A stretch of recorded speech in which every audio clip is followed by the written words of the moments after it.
Karjat superfast, वेगवान शहराचं वेगवान न्यूज चॅनल। सुनील तटकरे आणि आमदार महेंद्र थोरवे हे दोन्ही नेते मोठ्या मोठ्या सभांमधून एकमेकांना डिवचत राजकीय वार करत होते। सुनील तटकरे यांनी काही दिवसांपूर्वीच आमदार महेंद्र थोरवे यांच्यावर 65 कोटी 3,000 रुपयांचा अब्रू नुकसानीचा दावा सुद्धा टाकला होता। मग एवढा टोकाचा वाद असून सुद्धा हे दोनही नेते एकमेकांशी हातमिळवणी करायला कसे तयार झाले?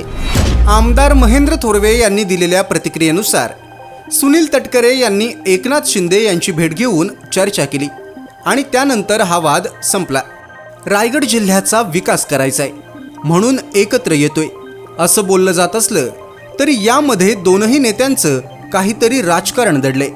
सुधाकर घारे यांनी राष्ट्रवादी वाढवली आणि मतदारसंघात राष्ट्रवादीचा जोरदार प्रचार करत आमदार महेंद्र थोरवे यांना सुद्धा चॅलेंज केलं।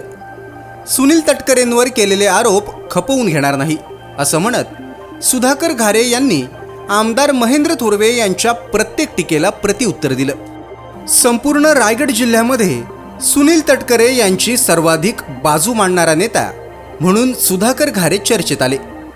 सुनील तटकरे यांच्यावर डोळे झाकून विश्वास ठेवत सुधाकर घारे यांनी राष्ट्रवादीचा प्रचार केला। तुम्ही हरले असले तरी आमच्यासाठी तुम्हीच आमदार असं म्हणत सुनील तटकरे यांनी कर्जतच्या जाहीर सभेत सुधाकर घारेंची पाठ थोपटली।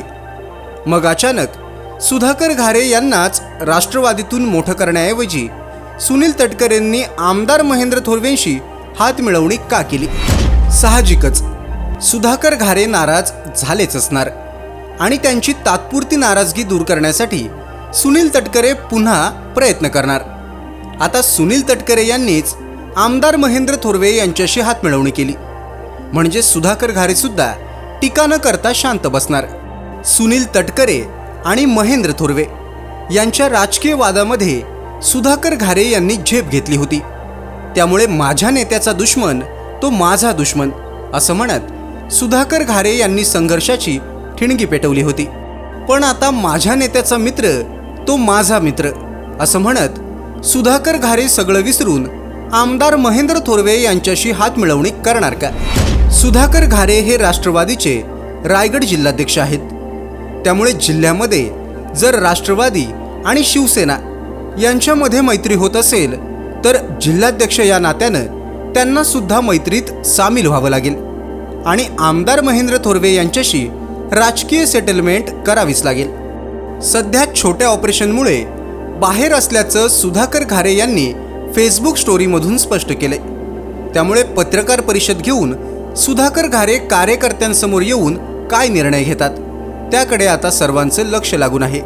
बाकी एकंदरीत राजकारण बघता नेत्यांसाठी कार्यकर्त्यांनी एकमेकांशी दुश्मनी घेतली, भावकीमध्ये भांडणं केली, नेते मंडळी सगळं विसरून राजकीय दृष्टीनं एकत्र झालेत। मग आता सामान्य कार्यकर्ते सुद्धा सगळी भांडणं विसरून एकत्र होणार का? हा प्रश्न विचार करायला लावणार आहे। तालुक्यातल्या घडामोडींचे अपडेट सर्वात आधी मिळवा कर्जत सुपरफास्ट चॅनलला सबस्क्राईब करायला विसरू नका।